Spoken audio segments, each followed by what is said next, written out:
जी तो इस दरमियान आपने कोई मेडिसिन वगैरह ट्राई किया था? स्टार्टिंग में जब आपके हेयर फॉल हो रहे थे तब तो आपने बोला कि जी आपको ज़रूरत नहीं लगा, आपने इतना माइंड नहीं किया कि ऐसा कोई जी प्रॉब्लम, बट बाद में जब आपको प्रॉपर गंजापन दिखा तब आपने कोई मेडिसिन वगैरह जी ट्राई जी किया? जी सर, जब मुझे प्रॉपरली पूरा गंजापन दिखने लगा तो फिर मैं हमारे जो फैमिली डॉक्टर हैं उनके पास गया। उन्होंने कुछ मुझे मेडिसिन्स दी थी जिसमें मल्टीविटामिन्स कुछ थे, और एग्जैक्टली अभी दवाई के नाम तो याद नहीं आ रहे हैं। और उसके बाद फिर धीरे धीरे मुझे पता चला कि पीआरपी वगैरह कुछ किया जाए। ओके। तो मैंने पीआरपी स्टार्ट की थी। तो मैंने 2 इंटरवल्स में पीआरपी ली थी। पहले 4 पीआरपी ली, फिर 2-3 महीने का गैप करने के बाद वापस से 4 पीआरपी ली। ये कब किया था आपने, कितने टाइम पहले? सर ये पीआरपी मैंने ली थी अराउंड, अगर मुझे कुछ याद आ टाइम जाए, लाइक कौन से 3-4 ईयर? साल पहले की बात है। बिफोर कोविड मतलब, क्या आफ्टर कोविड? आफ्टर कोविड ली थी सर ये मैंने। आफ्टर कोविड मतलब जी जी 2020-21 के हाँ आसपास आप हाँ, बोल पाओगे? आफ्टर कोविड ली थी। तो पहली बारी में आपने 4 सेशंस लिए थे जी पीआरपी सर के, जी, फर्स्ट। उसके बाद आपने गैप लगा दिया था? हाँ, 2-3 महीने का गैप दिया था। क्यों, मतलब ऐसा क्यों दिया था? आपको उस टाइम पे क्या बेनिफिट मिल रहा था पीआरपी और मेडिसिन जो किया? तो मतलब क्या आपके हेयर फॉल रुक गए थे या आपको कुछ इम्प्रूवमेंट दिख रहा था? साइड के थोड़े से स्लाइटली जो ये बचे हुए बाल हैं यहाँ से थोड़ा सा हेयर फॉल थोड़ा कम हुआ था। तो डॉक्टर जहाँ से मैं पीआरपी ले रहा था उन्होंने ही मुझे सजेस्ट किया था कि 2-3 महीने का गैप दे दो। 2-3 महीने के गैप के बाद में वापस से एक 4 सेशन आप स्टार्ट करिए। तो उस टाइम पे ये एरिया आपका तो बाल्डी था? ये एरिया बाल्डी था। तो वहाँ पे आपको मेडिसिन से कुछ फ़ायदा दिख रहा था? मतलब क्या कुछ भी, मतलब एकदम पतले जो रुए बाल बोलते हैं, छोटे बोलते, फाइन हेयर बोलते, वैसा कुछ ग्रो अप दिख रहा था क्या? एकदम फाइन हेयर। उन्होंने पीआरपी के साथ में मिनॉक्सिडिल भी मुझे चालू किया था। तो मिनॉक्सिडिल मैंने जब तक लगाया तब तक मुझे ऐसा लग रहा था कि एकदम रेसे रेसे जो छोटे बाल निकल रहे थे। पर जब मिनॉक्सिडिल को मैंने स्टॉप किया तो फिर वो भी चले गए। वो भी चले गए? जी। तो वो आपने मिनोक्सिडिल और ये कितने टाइम तक यूज़ किया था अप्रोक्स? मिनॉक्सिडिल तो मैंने ऑलमोस्ट 2-2.5 साल के आसपास यूज़ किया है डॉक्टर। 2-2.5 साल तक कंटिन्यूस जी लगा रहे जी थे आप? जी। ओके। तो उस टाइम तक आपके मतलब पतले रुए बाल दिख रहे थे? रुए रुए वाल दिख रहे थे सर। फिर आपने स्टॉप कब कर दिया होगा वो चीज़?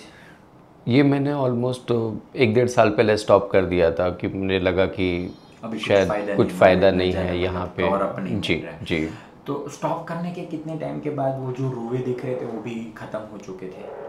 स्टॉप करने के ज़्यादा से ज़्यादा लगता है कि 1.5-2 महीने में वो पूरे रुए भी ख़त्म हो गए खत्म थे। हो चुके थे, फिर जी रुए भी नहीं दिख रहे थे जी मतलब? सर जी। मतलब जैसे मिनॉक्सिडिल गया तो वैसे आपके जी रुए भी खत्म हो चुके जी थे? सर। तो उसके बाद आपको तब ट्रांसप्लांट के बारे में कुछ आइडिया था? ट्रांसप्लांट के बारे में नहीं सोचा था क्या? तब नहीं बताया था कोई डॉक्टर्स ने कि आपको ट्रांसप्लांट करना चाहिए? जी, मुझे ट्रांसप्लांट के बारे में थोड़ा आइडिया था। और एक तो ऐसा था कि ट्रांसप्लांट से थोड़ा सा लोग डरते भी हैं, और वो डर मेरे अंदर भी था। ओके।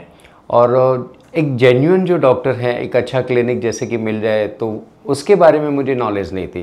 क्योंकि बहुत सारे लोग बोलते हैं कि भाई ट्रांसप्लांट आप कहीं से भी कर लो, कैसा भी कर लो, पर उसके लिए तो एक अच्छे एक्सपर्ट डॉक्टर की ज़रूरत होती है सर। Right right right. तो वो मैंने डॉक्टर की फिर एक सर्च की, फिर बहुत सारे रेफरेंसेस वगैरह के थ्रू फिर मुझे आपके क्लिनिक के बारे में पता चला। ओके। तो उसके पहले आपको इतना मतलब 2-3 साल पहले जब जी आपका ऑलरेडी गंजापन था और आपने जब मिनॉक्सिडिल वगैरह यूज़ कर रहे थे तब इतना मतलब आपके पास आइडिया नहीं था हेयर ट्रांसप्लांट के बारे में कि आप उसको सोच सको, या डॉक्टर ने कोई सजेस्ट किया था आपको, किसी भी डॉक्टर ने, कि आपको ट्रांसप्लांट करना चाहिए इस केस में, आपको मेडिसिन या पीआरपी से बाल आएंगे कि नहीं आएंगे, ऐसा कुछ? हाँ, डॉक्टरों ने मुझे एक स्टेज पे बोला था कि अब आपको ट्रीटमेंट करा के कोई फ़ायदा नहीं है। क्योंकि आप अगर अब काफ़ी टाइम से ट्रीटमेंट ले रहे हो, अब जितना भी ट्रीटमेंट लोगे उसमें आपका पैसा वेस्ट ही होगा, मनी वेस्ट है।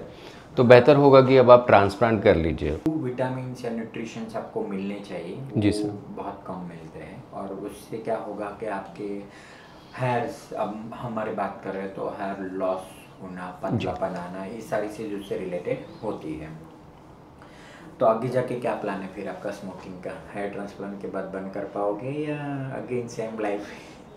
सर प्लानिंग तो है क्विट कर दूँ, क्योंकि अब एज भी बढ़ती जा रही है तो हेल्थ। देखो, करना तो चाहिए आपको, जी जितना सर। आप करो उतना ज़्यादा सही है, क्योंकि आपने ऑलरेडी एक बार तो हेयर लॉस कर चुके हो। मेरी जी सर। एडवाइस है कि ट्रांसप्लांट के बाद नए बाल मिलते हैं, एक नई लाइफ मिलती है, नया लुक मिलता है, जी सर। तो उसको एक अच्छे से एंजॉय करो, और जो भी बैड हैबिट से उसको प्रॉब्लम होता है अवॉइड करने की ट्राई करो। जी ठीक। सर।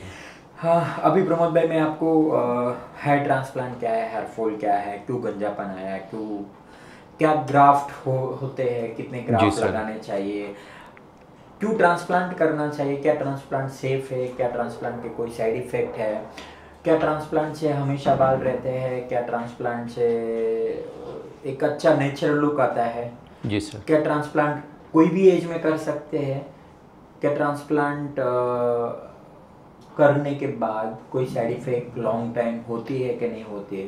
तो ये सारी चीज़ मैं आपके साथ एक बार क्लियर करूँगा ताकि जी सर। आपका ट्रांसप्लांट के रिगार्डिंग जो भी कन्फ्यूज़न हो आपको क्लियर हो जाए।